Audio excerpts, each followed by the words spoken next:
I've seen the poison letters of the horrible hacks about the EU peril and the Reds and the Blacks, and the TUC and its treacherous acts. Chinese money, all right, Jack. I've seen how democracy is under duress, but I've never seen a nipple in the Daily Express. Yeah. Apologies to John Cooper Clarke there. Very bad kind of quasi-nasal Mancunian accent. I love Mancunian swearing. It's the best swearing in the world. Anyway, leaving that aside, yes, it's dark out. It's autumnal. It's suddenly here. So look forward to power cuts in the winter time. That'd be excellent. Yes, I'm probably going to have a go at the Daily Express today. Why not? There was a lot of hullabaloo at the weekend about bringing back imperial measures. Imperial, the best sorts of measures. Used to be bad, but now they're good. We're the first people to free imperial something. Anyway, imperial measurements. And, there are lots of stuff in the press about that. But I want to just have a sort of deeper dive into the Daily Express. Bless them.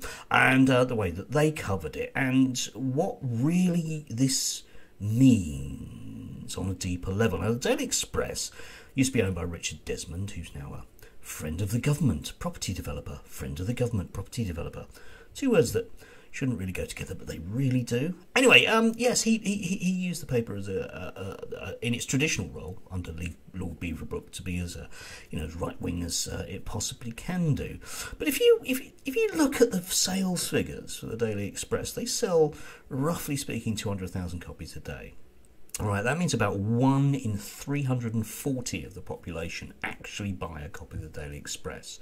I'll put you can see on the screenshot. There are lots of newspapers now that don't actually report their circulation figures because they're so bad. And if you look at the Daily Express and indeed the whole of the Mirror Group, which will include the Star and the Sunday Express, their numbers are going down. And there is a particular reason for that. It's not just that people don't buy newspapers; it's because people in the Daily Express buy the Daily Express are dying. The average age of a Daily Express reader is very close to death, shall we say? Yeah. But the problem which there is with the Daily Express, along with all the other newspapers, is that there's this kind of hangover with print media, which dominates the news agenda, which is why the billionaires and the millionaires and the multimillionaires buy newspapers. It's not to make money. You can't make money out of it. Don't forget, Rupert Murdoch recently valued the Sun at nothing. Yeah, he can't sell it because it's a dying breed. But what it means is that overnight you get news reviews. Oh, have a look at the newspapers. You pick out a story in the newspaper. Ooh, bringing back imperial measurements. Ooh, all that stuff, right? So by the time the morning rolls around and you're sitting lazily in front of your tablet, watching the news, there's an agenda which has already been set by the newspapers. That's why government briefs to the newspapers so readily, and they want a particular agenda to be there. And the whole imperial measurements one is a particular agenda. And it's worthwhile actually doing sort of like, a deeper dive into that. And this is the article I'm going to be looking at.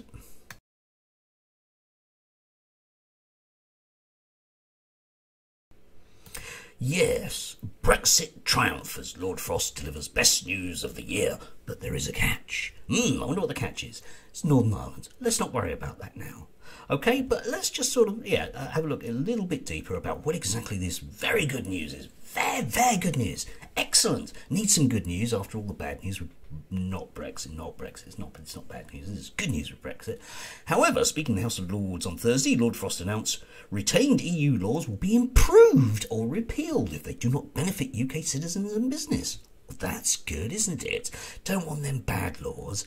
And individual regulatory reforms will improve digitisation and unleash innovation. Whoa, I can't wait to hear exactly what these are.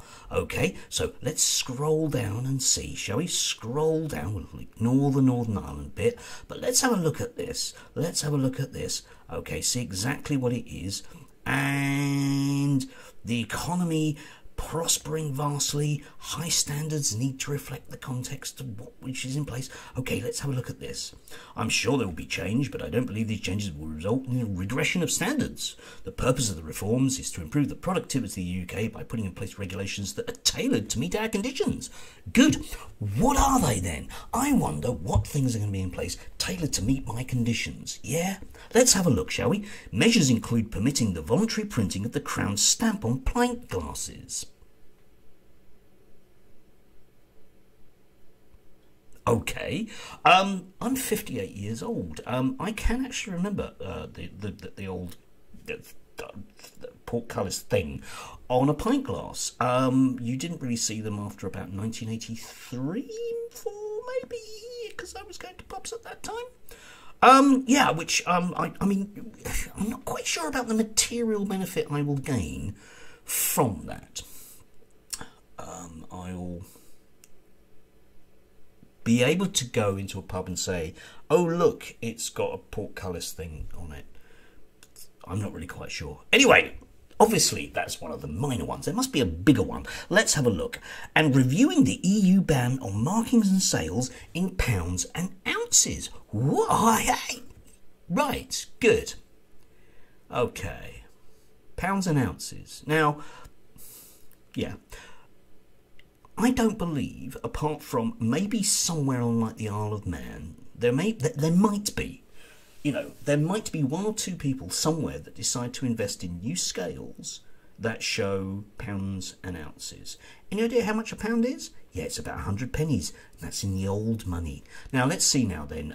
15 ounces make up a groat, and there are 17 groats in an ounce. No, I've said ounces. And then there's 127 pounds in a stone. Or nobody knows. Nobody knows. We do tend to use weights for people. I'm not actually entirely sure about what I am in kilograms, and we do tend to use miles, but there will be legislation in due course. Good. So in other words, you can measure in that if you want to, but I don't think anyone will.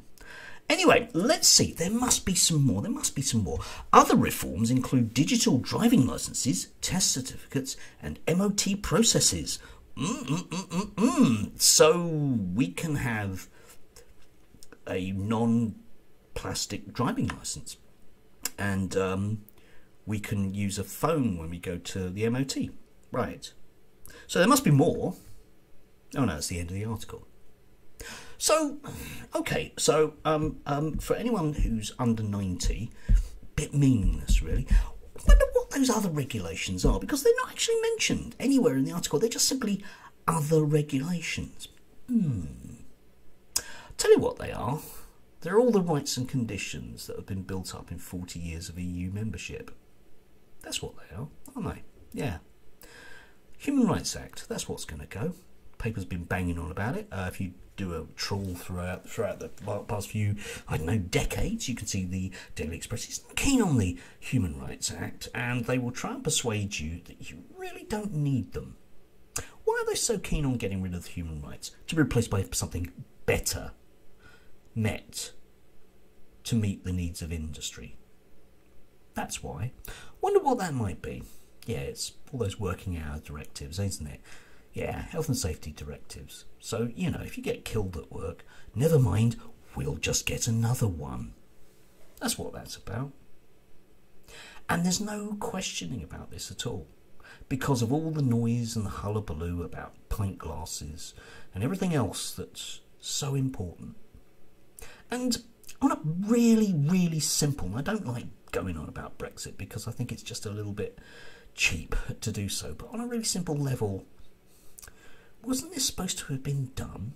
Didn't we take back control? And now, magically, oh no, we just need a bit more. Yeah? I mean, you know, to someone of my sensibilities, it's a bit like those communists that might argue that we just haven't killed quite enough people. Just another handful going into the pit will be sufficient to bring about that nirvana. I have my doubts. But, you know, this is the basic problem that we have, is a press group that can put forward any agenda they like, and they will sell it to you.